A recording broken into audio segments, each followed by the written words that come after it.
everyone. Welcome to this week's segment of Subtle Asian Voices. My name is Tiffany, and I'll be your host today. For those of you joining us for the first time, Subtle Asian Voices, also known as SAV, is a platform for Asian Americans to share their perspectives, experiences, and thoughts on various topics such as dating, relationships, mental health, activism, and professional development.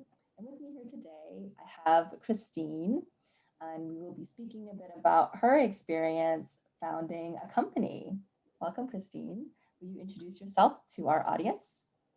Thank you, Tiffany. My name is Christine, and I am in Denver, Colorado, and I have a long time history working in kind of the corporate world, but really excited today to be on here to talk with you about therapyz.co, which is a company that I just launched last May with a couple co-founders.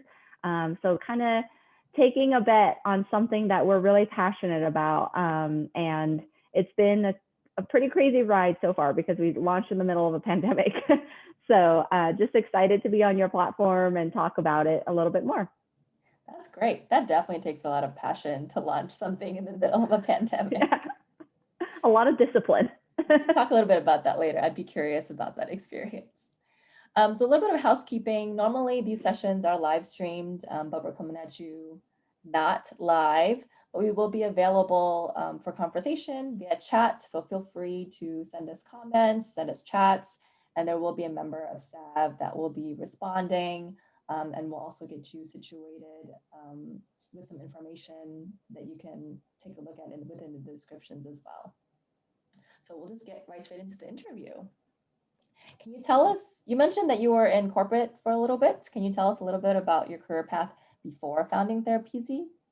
Yeah, so I actually in undergrad really thought that I was going to go into medical school. Like that's what I've always wanted to do. And I had taken like a ton of science classes all through high school and like had my heart set on that. And then I had to take anatomy class, and I'd always been kind of squeamish with blood and things like that, but thought, okay, probably with training, I'll get over it. But it wasn't the case. Like I'm pretty, pretty fearful of that now. So it wasn't until that anatomy class in college that I'm like, okay, this is not going to be a good fit. I pivoted and took a second degree. I did a double degree in finance. And so after that, my first job was really in investment banking, doing operations. I had moved to Utah for the job and worked there for a few years, really enjoyed it. But then I was like, there was still something like tugging me. Like I wanted to be closer to the end product. I know it sounds silly, but then I'm like, financial services, like, although I feel like it's really meaningful, I don't always feel like I'm like giving back to something that I'm really passionate about. And so it's like, okay, rather than spending too long in this industry, a few years later, I like pivoted into consulting. And so wanted to move back to Colorado, closer to my family, but also was still really young and wanted to travel. And so I took a job in IT consulting, which was really fun for a few years, and basically traveled a ton. Like we always travel to our client sites. And they taught me a lot about the IT side of things because I obviously didn't have any IT background. But that was really, really fun and kind of dipped my toe into consulting, which is what then pivoted me into healthcare eventually, which was awesome because I think I've always had like a heart to want to be in healthcare or land in healthcare. And so I started working for Kaiser Permanente, which is a healthcare health insurance organization. And I did strategy consulting with them, as well as now I'm actually still kind of doing two jobs. So I'm doing digital consulting or digital strategy with them as my full-time job. And it wasn't until last year that we launched therapyz. And it's been very much of a passion project, like, working weekends and nights with my co-founders. And until it's kind of more stable, I think for me, like this is what I can do right now because we have to continue to invest into that, the new organization. But would love to do that full time at some point. Wow, leading double lives.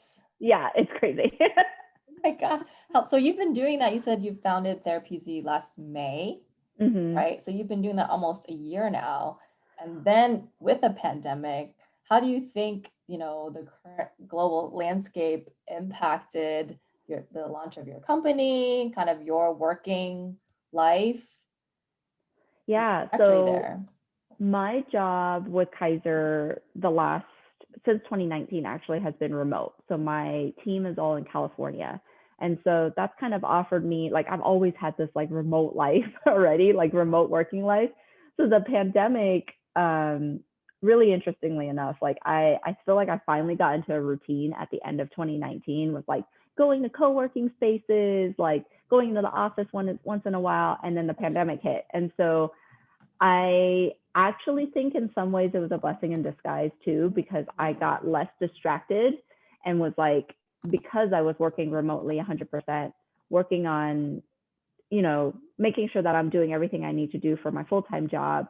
But I also was home all the time. So gave me and my co founders the time to like virtually meet like this and get things kind of pegged away for the launch last year.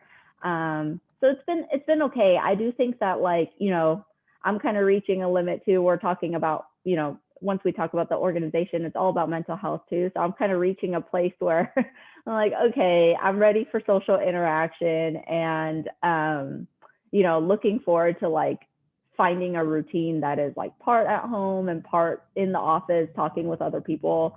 I'm kind of reaching to my threshold too. Yeah. So I guess to give a bit of background to our viewers watching, do you mind, giving us an introduction and or explanation about what therapyz.co is doing or Yeah, intended to do? definitely. So therapyz.co, we're not .com, which is why I always emphasize the .co. There's another Therapyz, coincidentally enough, that launched around the same time. They're doing something different. When Mhm. we had looked into the name previously, like it was, there wasn't anything there. So just to reduce confusion, I always say therapyz.co. We are a organization matching people who are looking for mental health care to therapists that are most compatible to them. It really kind of derived from my personal story. About 8 years ago, I went through an unexpected surgery, which really shook me. I was really young and didn't, I think like most young people, I'm still think of myself as young, but like you don't really think that your body would betray you in a way, you kind of feel like you're invincible. And so about 8 years ago, I had to go through this unexpected surgery, which really shook me. And the recovery was really hard. And it wasn't until after that that I was like, oh my goodness, like something is not totally right. Like I feel like I'm hypersensitive to things that are happening to my body after the surgery. Like, oh, why is my elbow hurting? Like last time, I didn't think anything about a certain pain, but ended up needing surgery. And so I just felt like I couldn't trust my body anymore, which was really scary. And at the time, I actually talked to a couple close friends, finally opened up like, hey, I don't think this is normal, but I didn't have the words to call it anxiety yet, really. Like, I mean, I just Mm. felt like this was not, I never used to be like this until after the surgery. And so one really close friend was like, you should probably like talk to somebody. Like, I think you went through like quite a bit, for a little bit and maybe it'll help you in your recovery because physically I was like recovered. And so I was like, I don't know, I just want to move on with my life. Mhm. Um, why would I still have something I have to work through? So my friend actually encouraged me to look for a therapist for the first time. And I mean, we're on SAV. So I had always thought about wanting to talk to a counselor like throughout my life here and there in high school and college and never took the first step. I think every time I talked to my family about it, therapy and counseling was so like, foreign and new to them, Mm. like this concept that they didn't quite understand that there was like a spectrum, I should say. They viewed it as, and I don't know if this is like culturally normal in the Asian American culture, but like for my family at least at the time, they've really viewed like mental health care and therapy as like, oh, the people that are really severely ill need to go there. and they might prescribe medication and you don't need that, you're fine, like you're feeling a little sad because of this or that, but like you don't need counseling. And so I'd always like, okay, you know, like taken a step back or like kind of questioned whether I really needed counseling. So never took the first step until the surgery kind of like triggered it. And so at that point, like, you know, I was living on my own and my friend encouraged me. I'm like, I'm going to do this. So at the time I looked on like through my insurance network, they gave me a list. I went on Psychology Today, like a lot of these directories that are out there that, you know, they definitely have a lot of, they definitely have many providers on there, but it was like really overwhelming because there was like pages and pages. I don't know where to start.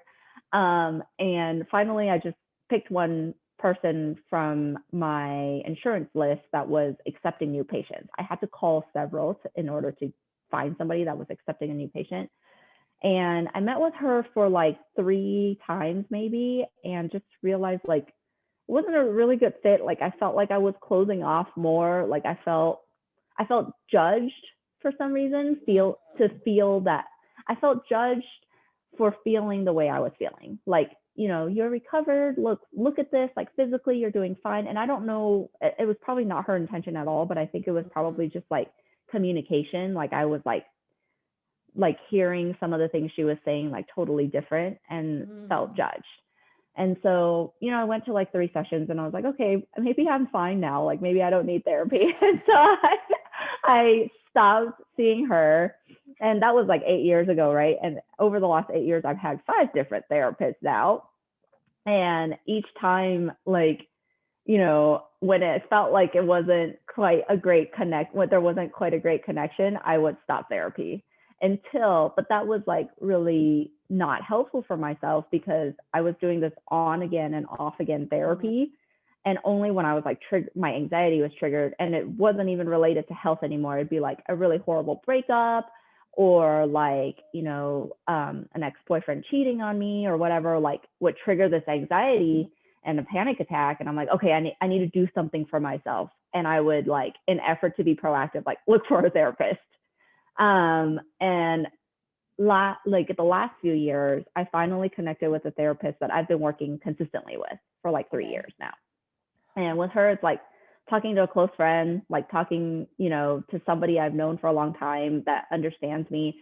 So we've kept meeting, you know, even when my anxiety is not triggered, when nothing is going on, I still meet with her once a month, once every 2 months. You know, we kind of drag it out a little bit longer when I don't need something immediate. But it's been so transformative for me because I'm like learning the words to describe what I'm feeling, anxious, anxiety, you know, like sometimes like I'm learning like what is triggering me and like how I'm feeling it in my body before I actually realize like I'm at a bad place mentally or emotionally. Like physically, I get some signs too where I'm like, oh, why am I so like, you know, antsy, or, you know, like why doesn't something feel quite right?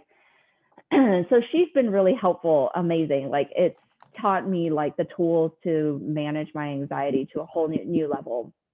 I know you asked me about therapy and I took you on this long story, sorry. But basically what that led me to feel, or, you know, kind of discover was, whoa, like maybe there really is something to it when you have a great connection with somebody.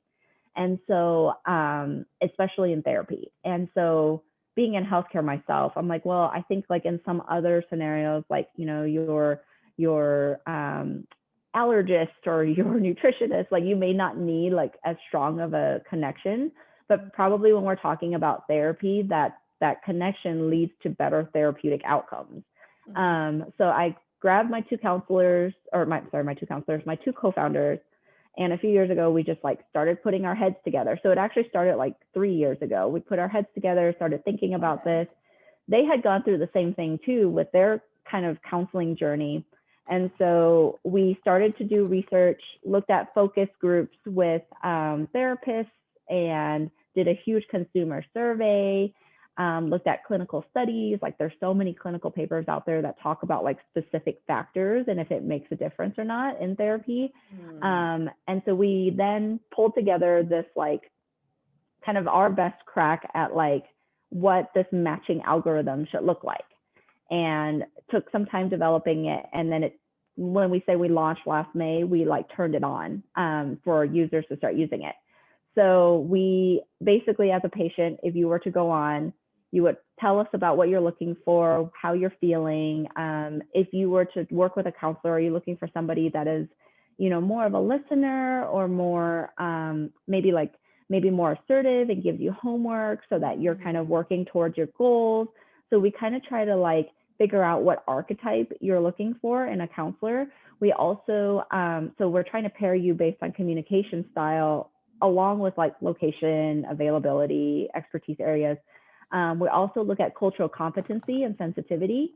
So especially given, like how things have been going on, or how things have been like over the last couple of years, and this heightened sensitivity around recent events that might be triggering people.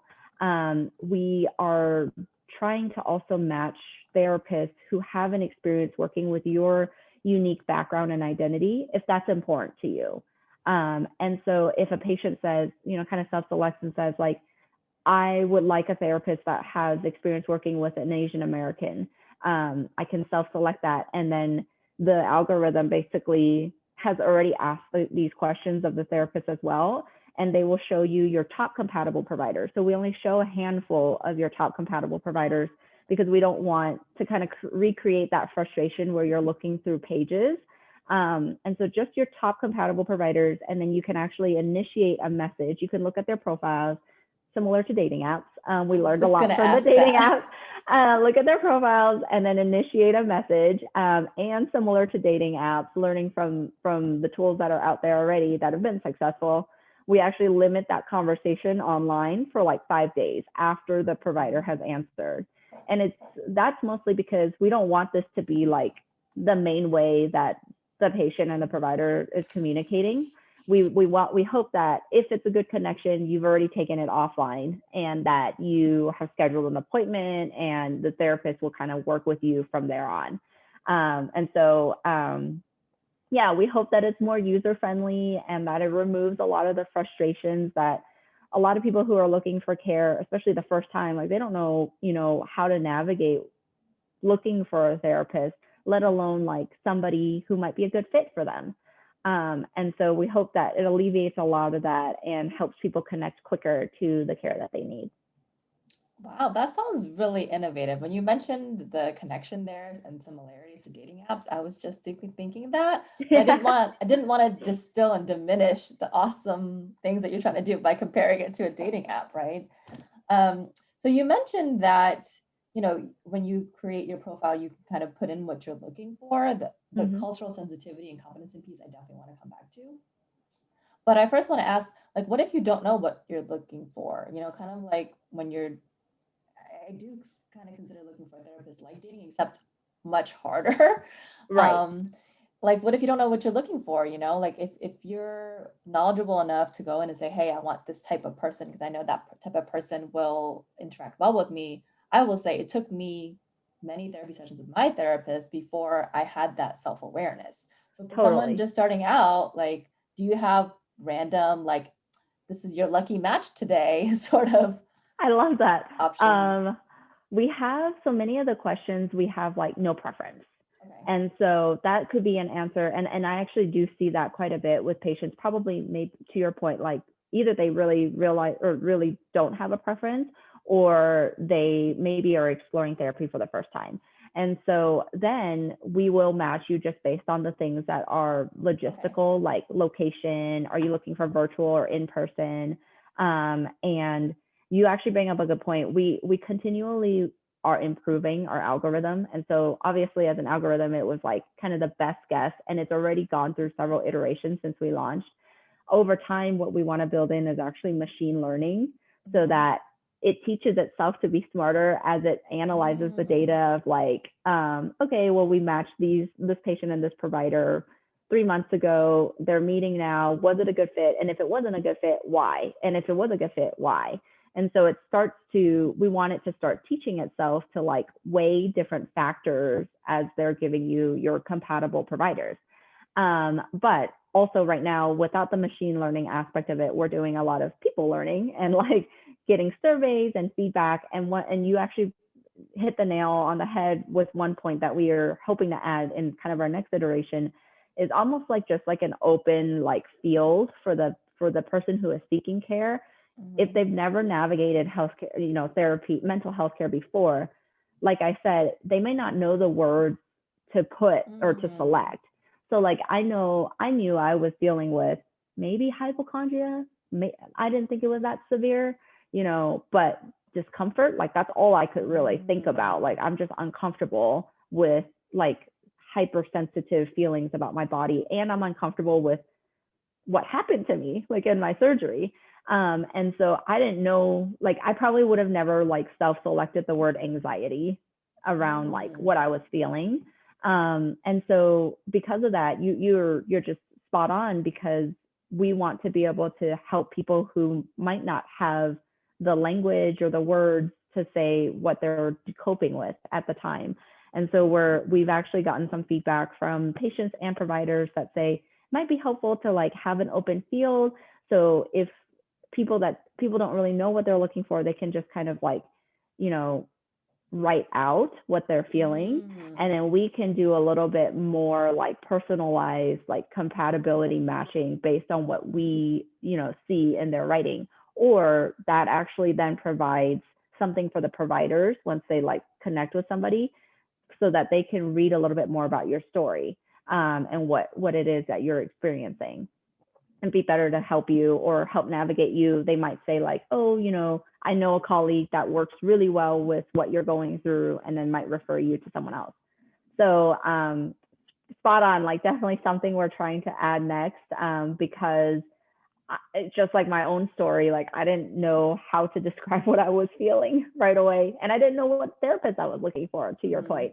And so I probably would have been one of the people that like selected no preference for many of those answers, just because I was testing it for the first time. Yeah.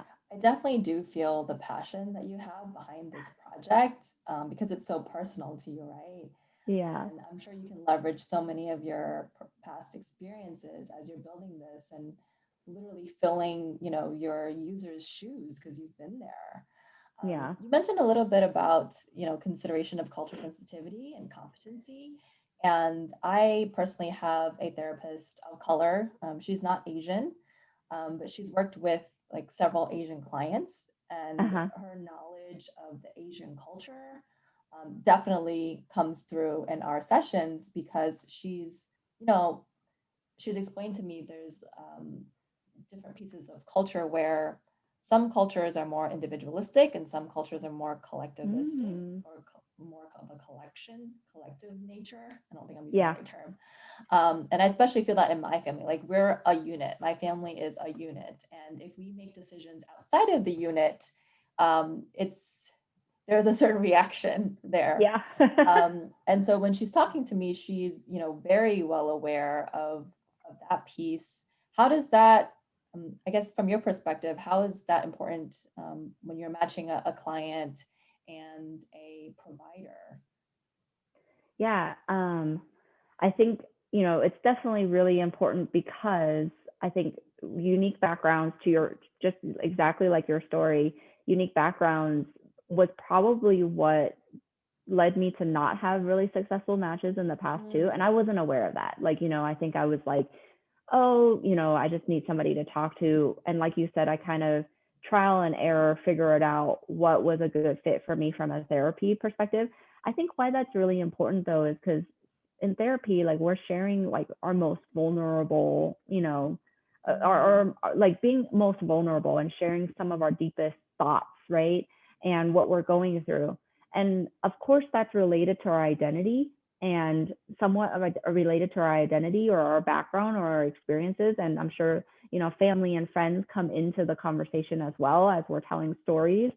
And so I think that like awareness and sensitivity to culture and identity is really important from the provider's perspective, because otherwise the patient may start to close off. And I'm not a therapist. And so I don't know, how frequently a therapist might see this happening with their patients.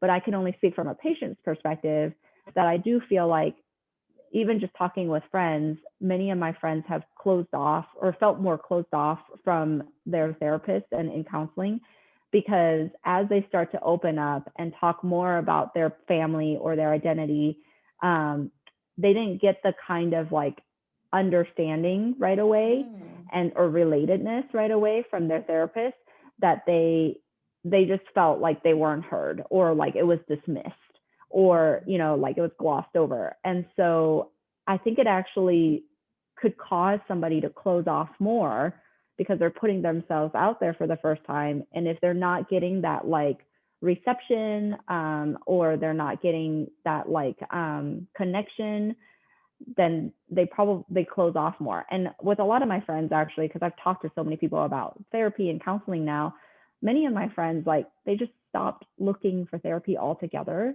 which I think, like, I mean, that's kind of the adverse effect of like not a strong connection, because people feel like they don't have time to look for another therapist. It went so poorly, or maybe I don't need therapy, or I'll just wait until something, or maybe the crisis is over, whatever crisis we were dealing with is over now. And so that's part of the reason why the cultural competency and sensitivity piece was so important for us to include, was because we felt like that's definitely a piece of the patient's story, and probably a big piece of what they're experiencing.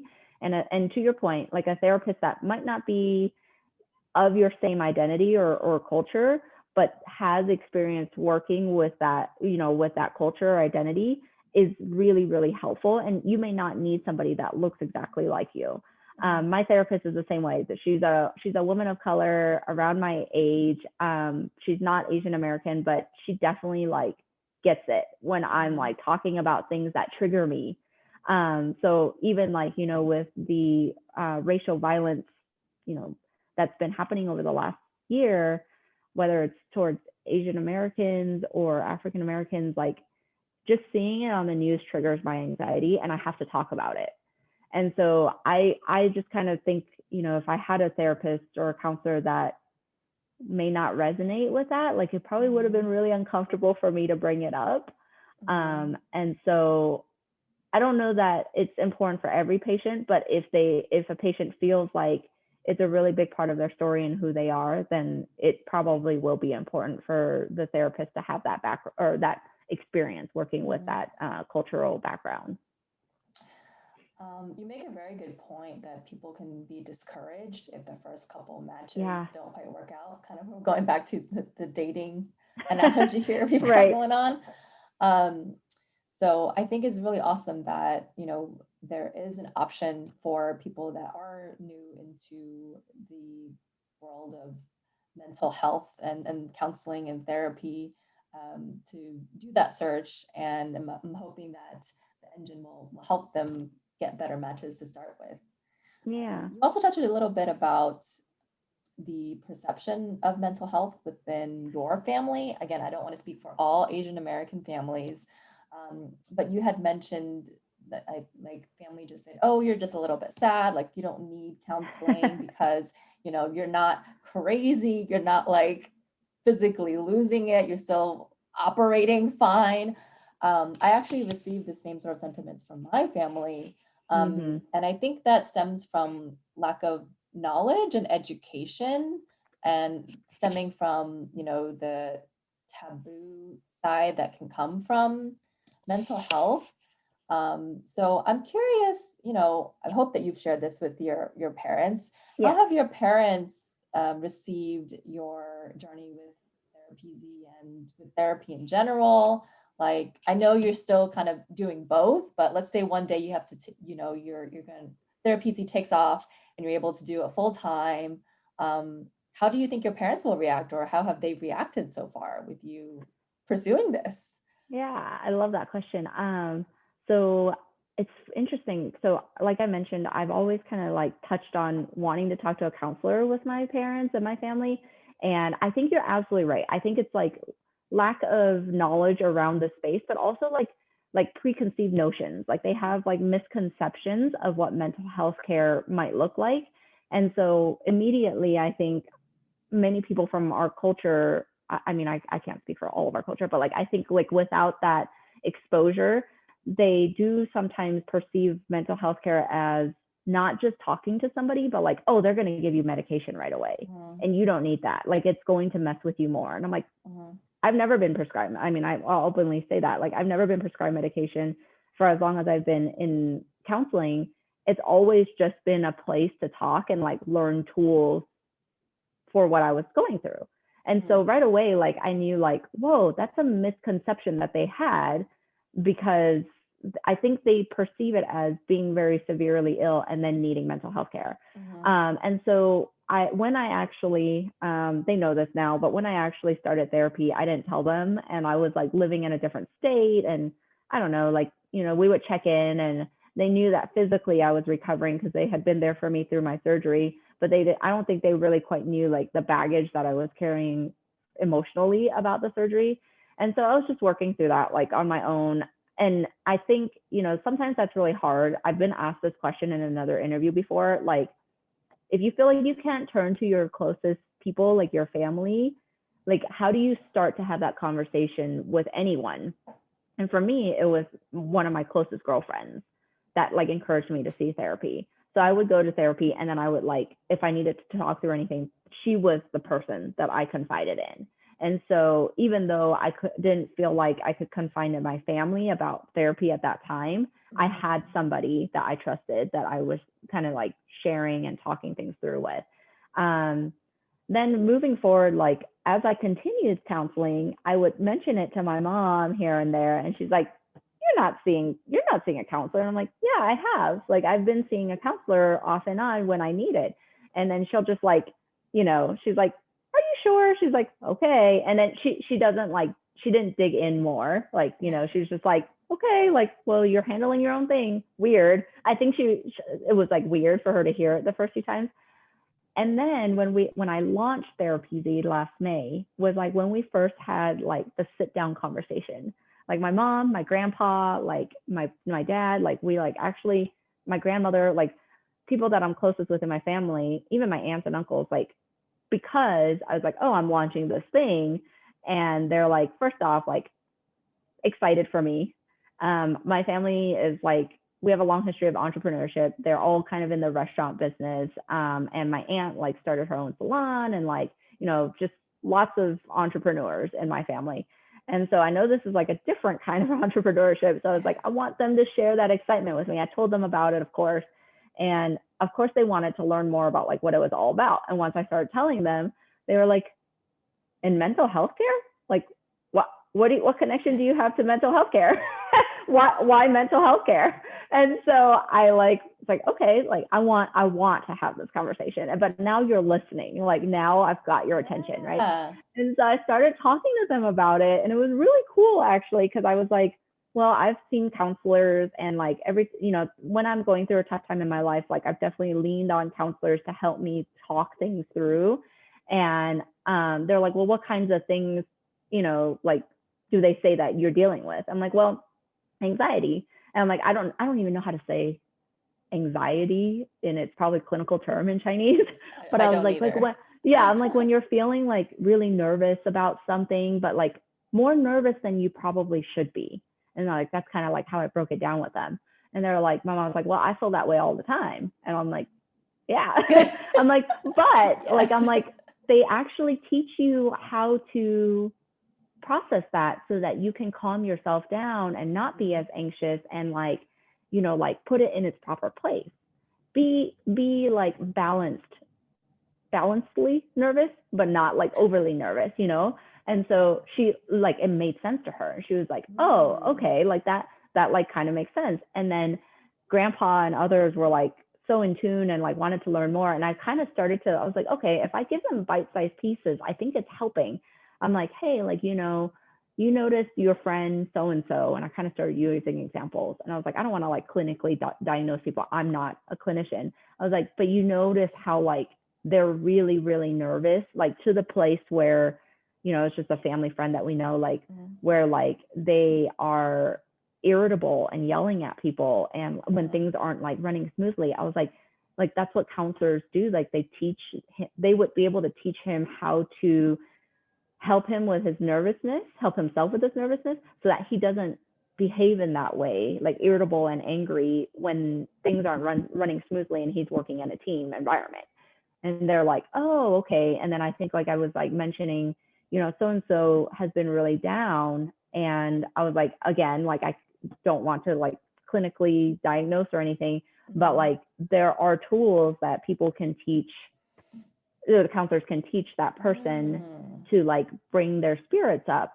And so it was such a cool conversation, Tiffany. And like we've had more conversations since then because I think they like were so receptive and open to like what I was saying. It started because of the company and they're like, why are you working in mental health? And then I was like, well, these are the things that I've been working through. I don't know if you notice a difference. My patience is a lot better now with you, blah, blah, blah. And I don't know, they were really receptive of it. So I was like super like proud and like excited that they were like a part of this journey. They are still very like, we'll check in like how's therapy going and stuff like that. I think they're a little bit like, I will say I think they're a little worried that I'm like taking a step into this like totally new area, and kind of taking a risk.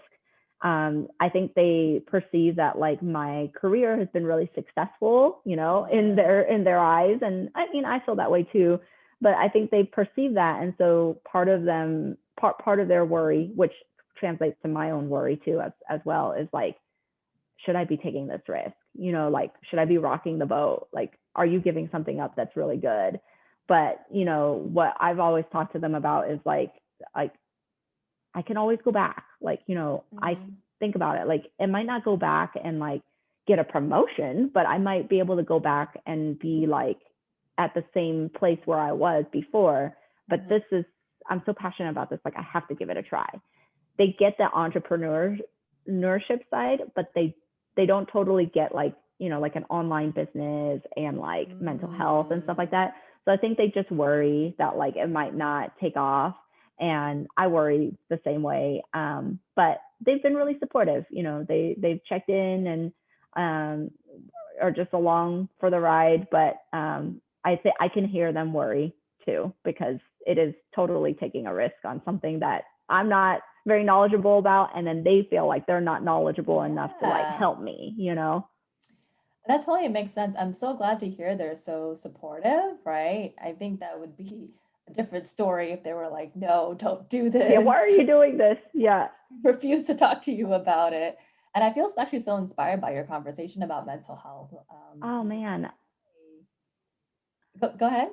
Oh, I was just gonna say, oh man, like it was, I think that in itself, that conversation was healing for me, because like somehow I caught their attention and like they were listening and they got it and like they were open to it. I mean, they weren't signing up for counseling themselves, but they were just like, okay, like tell me more. Like, what about this person? Like, could they help that person with something without medication? And I'm like, yeah, I mean, I don't know. I'm not a therapist, but I know they can help them. Yeah.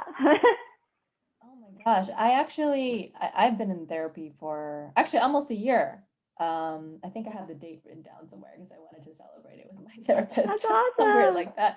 But yeah, I've been in therapy for about a year, and my mom knows. I mean, my parents both know I'm going to see a therapist, and I've talked to her a little bit about kind of the work that I'm doing with my therapist. I even brought her into a session once with my therapist, but that session wasn't very fruitful because, I mean, my mom basically just said, "Thank you for helping my daughter," and then she wasn't really opening up. You know what I mean? She was like, my therapist asked her, you know, in what ways do you think that I could support your daughter? And mom just didn't know how to answer that question. She's just like, you know, for talking to her, giving her advice, like, Yeah.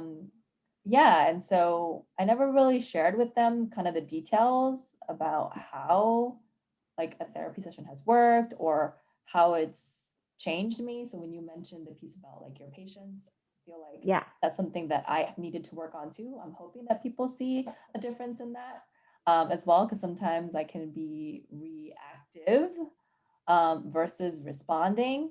And so those are really great concrete examples, I think, that you gave. And I don't know how to bring it up because I don't have a company that I'm founding based off of mental health maybe to maybe bring share. up, I love that though, like maybe bring up like when you feel like your interaction with your mom has changed a little bit, and she probably notices it too, but like maybe like then point it out, like, hey, like this is what so and so taught me, like this is what my counselor taught me.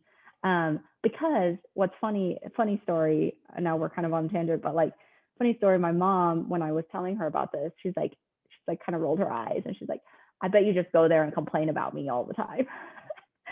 Just like mother daughter That was duel. something And my I was mom like, would say. yeah, well, it's like, I bet you just go there and complain about me all the time. And I found myself saying like, well, yeah, a little bit. And then she just kind of glossed over it. And I was like, yeah, I do talk about, us a lot. But then like, she like glossed over it and then came back to it. And she was like, wait, so like, what do you talk about, when you're talking about us? And I told her like, and I think this is why she's so supportive, because I was like, I still have a lot of work to do. But I told her, I want to be more patient when I'm talking with you. And I was like, that I'm not always the most patient, especially with my mom, which is horrible. Like, I'm very patient with a lot of people, but like, I think it's because we are close. And so I feel like the boundaries are a little bit lower for there. And I feel like I can be less patient with her. I don't know why.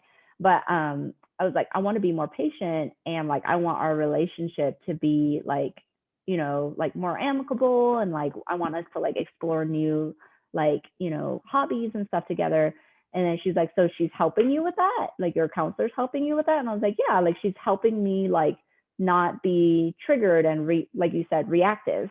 Like I don't want to be reactive in a conversation with you. Like I want to listen, and I want to be a better listener with you. And so I think for her, like she was like, oh, like wow, like I think she was like, my daughters were actively working on trying to like make our relationship better.